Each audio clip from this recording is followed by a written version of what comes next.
Queridos, vamos meditar na Santa Palavra do Senhor, lembrando que hoje é um momento de ceia também, por isso as crianças permanecerão aqui no templo até o final deste ato.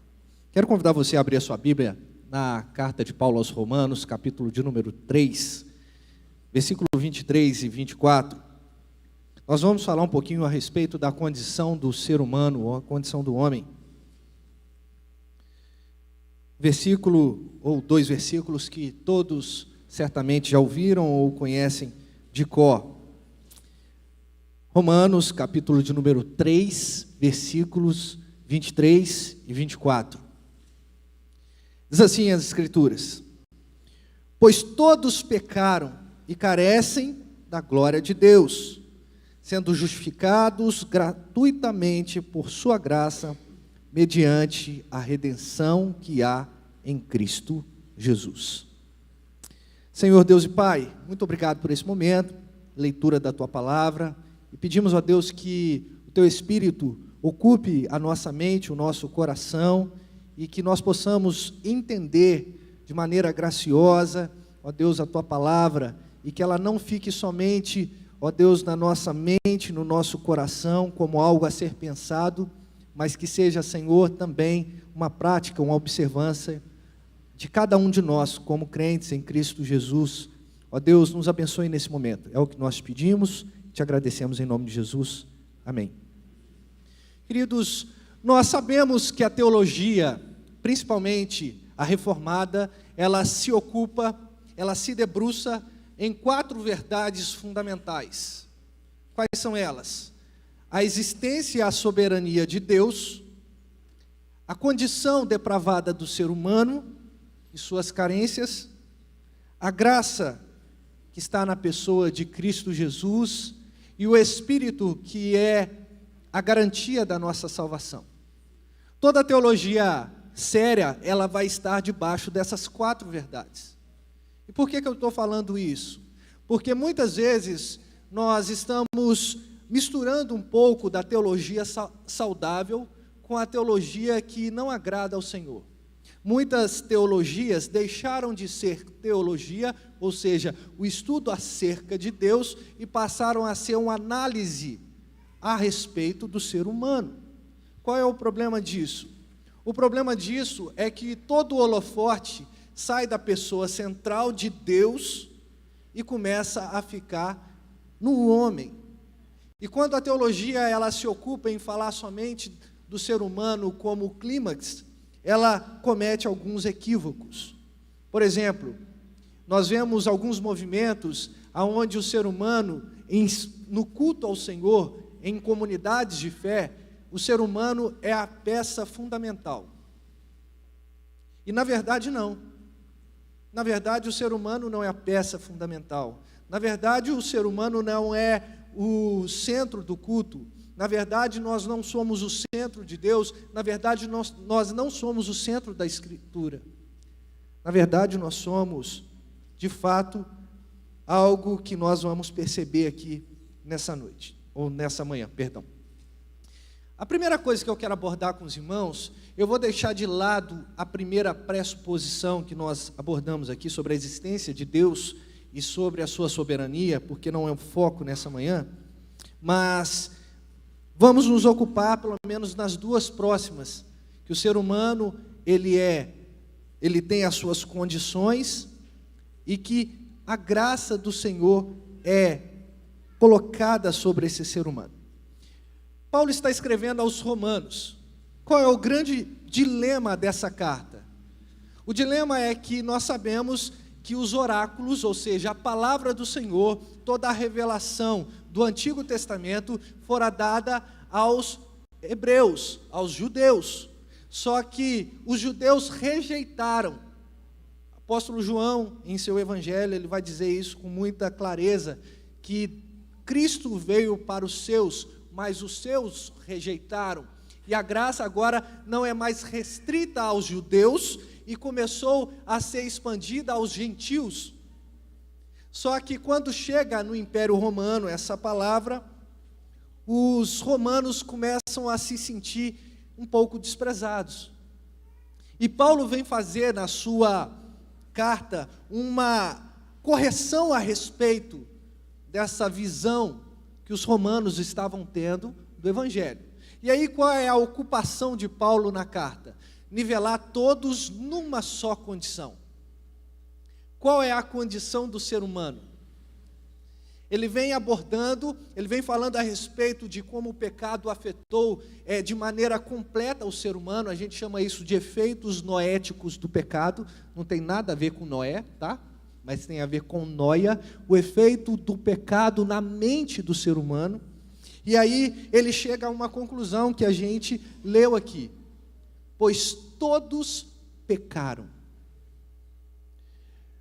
No período em que a gente observou na história, antes da Reforma Protestante, isso não era uma verdade. Para os cristãos daquela época, havia somente uma igreja, né? O clero, ou seja, aqueles que eram destinados ao trabalho sacerdotal da igreja, eles eram pessoas mais santas. Então havia uma distinção entre aqueles que estavam comunicando o Evangelho e aqueles que eram o receptáculo do Evangelho. Quando a Reforma Protestante chegou, ela fez questão de acabar com essa falácia. Não é porque eu estou aqui segurando o microfone e comunicando o Evangelho aos irmãos por meio da exposição da palavra, não significa que eu sou melhor do que os irmãos. Pelo contrário, o Evangelho veio trazer para nós a consciência de que nós somos apenas depravados. Nós somos depravados em nossa condição, pois todos pecaram. E essa palavra todos aqui é de fato indistintamente todas as pessoas do planeta. Pastor, mas eu já me converti. Pastor, mas eu já fui batizado. Pastor, eu estou cada vez melhor, eu não peco mais. Isso é uma falácia. João vai dizer que todos pecaram também. E aquele que fala que não peca, já peca porque está dizendo mentira. Porque existe uma essência pecadora em cada um de nós. Mas repare que a condição do ser humano, ela é nivelada como pecadores, mas ela também traz uma outra verdade. A carência, a dependência. O que aconteceu? Quando o pecado acometeu o coração, a mente do ser humano, o ser humano ficou deficiente em seu pensamento, deficiente em suas ações, deficiente em sua cosmovisão. Agora, o ser humano, ele não consegue enxergar Deus de maneira clara. O pecado não fez com que a imagem de Deus fosse tirada do ser humano. O pecado não fez com que Deus não se manifestasse, por exemplo, na obra da criação. Mas o pecado distorceu todas as coisas. Nós olhamos agora para o ser humano e conseguimos sim enxergar a imagem de Deus, a imago Dei, mas totalmente distorcida por conta do pecado.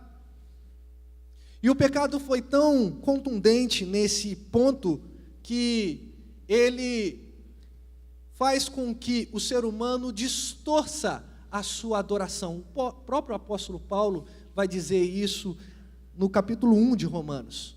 Ele vai falar que a criatura deixou de ser criatura e passou a ser criadora, ou pelo menos levava toda a glória como aquele que é o Criador. E Deus reprova esse tipo de situação. Por quê? Porque faz com que o ser humano esteja mais uma vez no centro. E quando o ser humano está no centro, o pecado está no centro.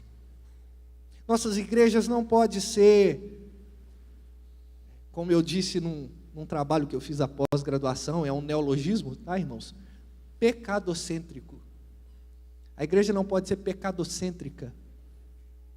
Nós não podemos enfatizar a questão do pecado como se fosse algo extremamente aplaudido em nosso meio.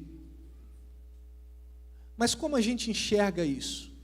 A gente enxerga isso quando a gente entende que nós somos carentes da glória de Deus. Carente da misericórdia de Deus. Reparem, queridos irmãos, o apóstolo Paulo, ele traz a palavra carente aqui num sentido muito interessante. Ele traz a palavra carente como aquela fundamental, aquela coisa fundamental sem a qual o ser humano não consegue viver. E quando a gente percebe isso, a gente entende que nós dependemos do Senhor e todos os seus atributos. Por quê? Porque a Bíblia está dizendo, se você está olhando para o texto, ou se lembra desse texto, você vai ler assim: e carecem da glória de Deus. Ora, o que é glória? Glória é o conjunto de todos os atributos de Deus. Nós carecemos, sim, da graça do Senhor, somos justificados pela graça do Senhor, mas também somos dependentes, somos carentes da justiça do Senhor, da disciplina do Senhor. E quando nós não somos disciplinados pelo Senhor, somos condenados com o mundo. É assim que o apóstolo Paulo também vai apresentar o seu argumento em 1 Coríntios, capítulo de número 11. E nós vamos fazer a leitura desse texto na administração da ceia. Nós somos, portanto, carentes de Deus na sua totalidade. E às vezes a gente fragmenta Deus e fala assim: eu preciso de Deus somente de um modo. O modo graça, o modo misericórdia, o modo providência. Mas e aí? E se Deus vier com justiça? E se Deus vier com disciplina? E se Deus vier com santidade que contrasta com a minha santidade? Isso aí eu não quero. Porque aí eu vou me rebaixar. Porque aí não tem como competir com a glória de Deus. Aí não tem como competir com os seus atributos. Mas quem diz que a gente está numa competição? A gente não está numa competição. Existe um Senhor, Criador de todas as coisas, e existe a gente, que somos carentes da glória de Deus, pecadores, mas ainda assim, o Senhor tem usado de misericórdia para conosco. Então, o primeiro ponto é que o Evangelho, ou Cristo, a boa notícia, veio nivelar todos nós como uma só condição, ou com uma só condição, que é de pecadores diante de todos e diante de Deus. Mas além disso, ele vem trazer que nós somos dependentes, carentes da glória de Deus de uma forma completa, de todo o seu atributo.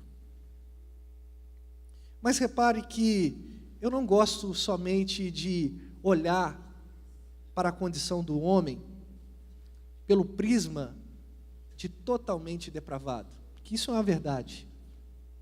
Mas a gente se esquece que um dia Deus nos elegeu antes da fundação dos séculos.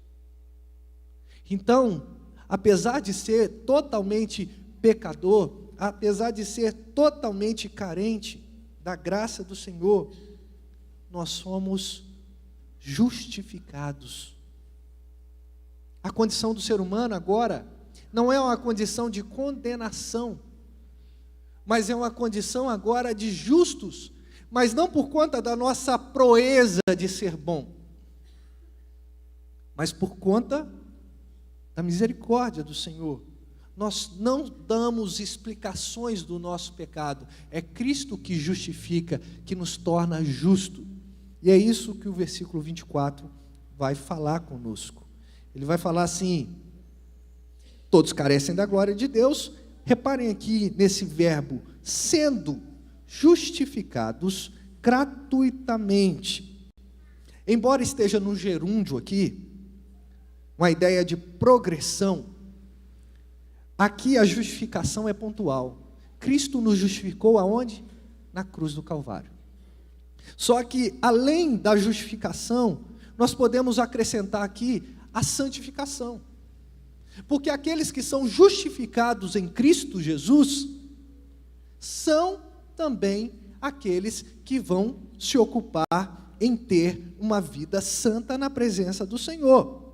A santidade vai ser um reflexo da justificação. E essa justificação, ela veio de que maneira? Gratuitamente. Por quem? Pela graça de Deus. Pela graça. Mediante a quem? Mediante a redenção em Cristo Jesus. Queridos irmãos, reparem, nós estamos falando de justificação pela graça, mas não foi de graça. Foi pela graça, pelo favor imerecido de Deus sobre as nossas vidas. Graça é isso, é um presente que a gente não merece. Como é que a gente mede o que a gente vai dar para os nossos filhos normalmente? Está chegando o Natal. Se você obedecer direitinho, vamos dar um presente. Mas aí a criança é sapeca demais. E aí você fala assim, não merece o presente. Isso é justiça, tá certo? Mas a graça é, na verdade, mesmo aquela criança sendo sapeca demais, você dá um presente para aquela criança. Porque não é por obras, mas é pela graça. Mas não foi de graça. Porque olha só o que o apóstolo Paulo vai dizer, mediante a quê? A redenção de Cristo Jesus. Ora, para Cristo para ter a redenção, a sua glorificação, ele teve que padecer. Repare que o versículo 25, avançando um pouquinho no nosso texto, diz assim: a quem Deus propôs no seu sangue como propiciação mediante a fé para manifestar a sua justiça.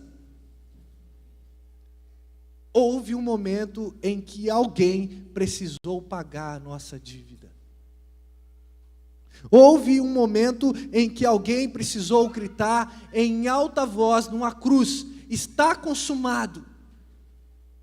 E é mediante esse alguém que é Cristo, que é a graça de Deus, é que nós somos justos agora diante de Deus.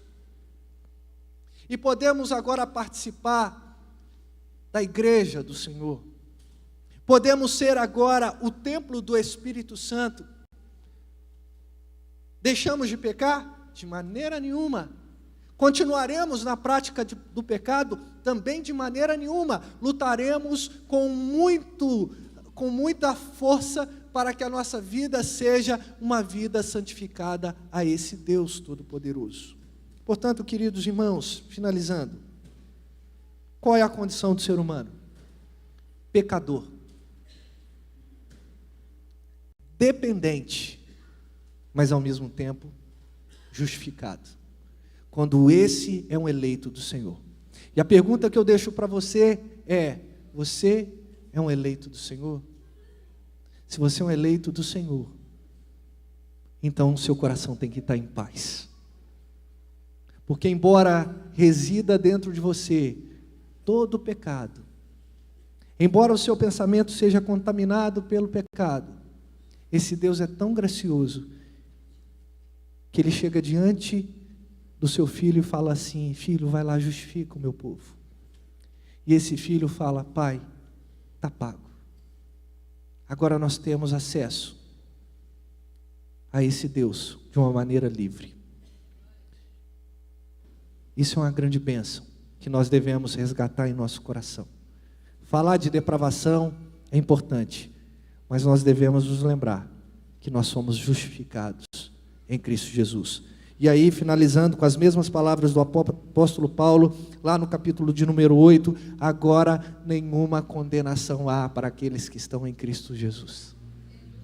Você é alvo dessa graça bendita do Senhor.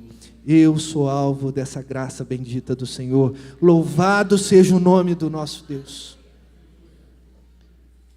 E assim, por sermos justificados, o Senhor nos convida agora a viver e a participar do sacramento ceia. E eu quero convidar você a abrir a sua Bíblia e ficar de pé na primeira carta de Paulo aos Coríntios, no capítulo de número 11, a partir do versículo 32.